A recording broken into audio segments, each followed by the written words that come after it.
Yeah, sure. So as background, I incurred a disability at the age of 21, and I guess at the time thought that disability meant sit in a corner and wait to die. I found out about Paralympic sport a few years later, and it really changed my life. I competed at the Atlanta Paralympic Games, and that was an absolute highlight. But what I didn't appreciate then was the opportunity to then go on and create environments for New Zealand teams and athletes to experience similar things to what I had experienced. And again, Paralympics and Paralympic sports gets in your blood, and to be able to create environments for people to have success is just incredibly satisfying. And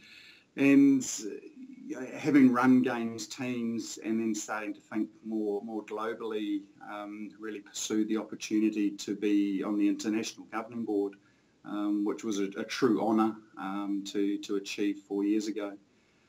So the motivation for me to continue obviously is that we've made some magnificent progress, but I think we've also, like many things, it evolves and there's still lots of work to do. And I am very motivated and encouraged by the opportunities where we are at as an organisation, but just to where I can see that we can go to in the future as well.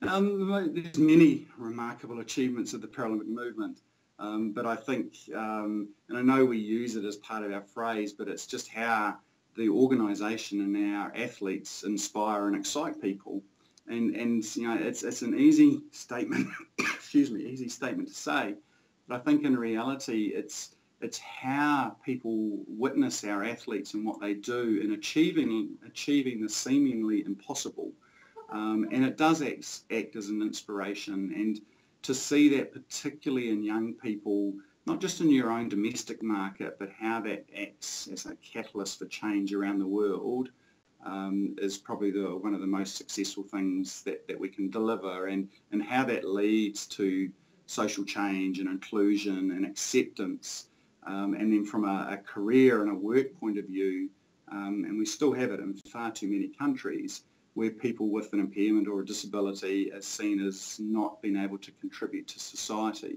and how we can leverage sport to demonstrate that actually maybe that's not the case, and then how employers and governments and countries will embrace people with an impairment through sport, and how that then changes the look and the contribution that people make to society in general.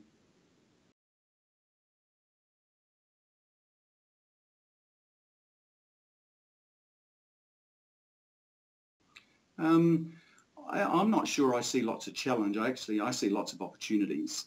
We are a fantastic organisation, and the opportunities that we have is to how do we partner with large corporate partners, similar to what we have done with Panasonic and Toyota and others, and how we're aligning to their values and their objectives, and how we can assist in delivering what they are trying to do in changing the world.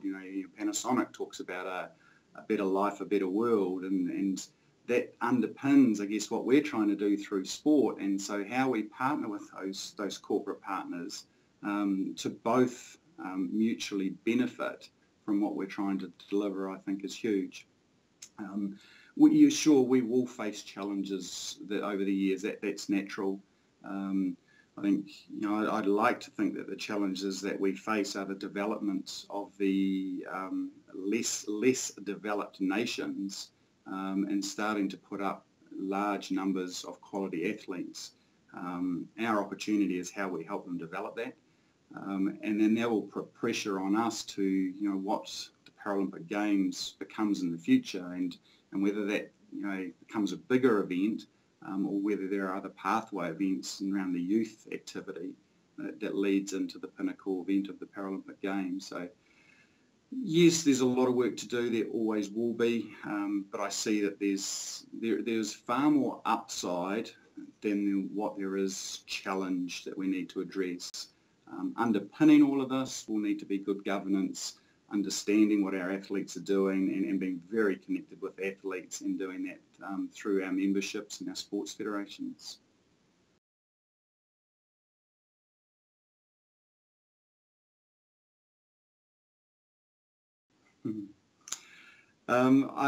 I would like to think, and I genuinely believe, that I have been committed over the last 4 years. I certainly acknowledge that I have learnt an awful lot over that term. And part of me thinks, you know, are you ever ready for your next job? And the short answer is no, you're never entirely ready. But from a heart and a head point of view, I am incredibly ready for what the next task is as Vice President.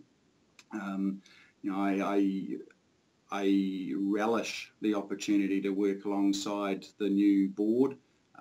We will be a new board that will be, you know, probably 50% different. So I'll play a different part to what, you know, those that went before me assisted in getting the board up to speed really quick, because I think that's going to be critical, that we pick up where we left off and doing that as soon as possible. So I connect well with people, I listen well, whether that be on the board, within the IPC and the wonderful staff that actually make all of this stuff happen, or our members. That'll be a critical part that I play, and say supporting the President, ensuring that we're aligned and we speed up the reaction of what we need to achieve, and we make it happen as quickly as we can.